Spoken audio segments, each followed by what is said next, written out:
నత్త రామేశ్వరాలయం.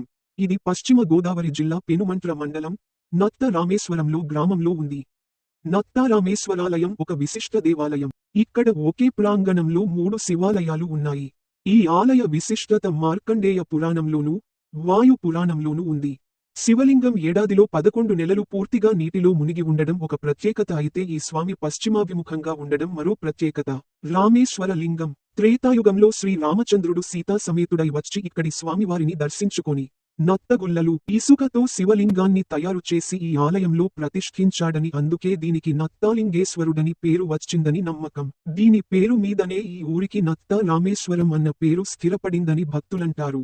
భ్రాతృ హత్య పాప విముక్తికి ఇచ్చట పరశురాముడు రామలింగేశ్వరుని ప్రతిష్ఠించినట్లు వాయు పురాణములో నున్నది. రావణ వధానంతరం అయోధ్యకు వస్తూ సీతాదేవి, శ్రీరాముడు ఇక్కడ శయనించారని కథనం. అది పుణ్యక్షేత్రమైనందున శివప్రతిష్ఠకై సీత కోరికపై లింగమునకు రాయి కోసం అయ్యే ఆంజనేయుడు నర్మదానదికి పోయినట. ముహూర్తకాలము దాటిపోవుచున్నందున, ఆంజనేయుని రాక ఆలస్యమైనందున సీత అచ్చటి ఇసుక, నత్తలు కలిపి లింగము చేసి శ్రీరామునితో కలిసి ప్రతిష్ఠించినట.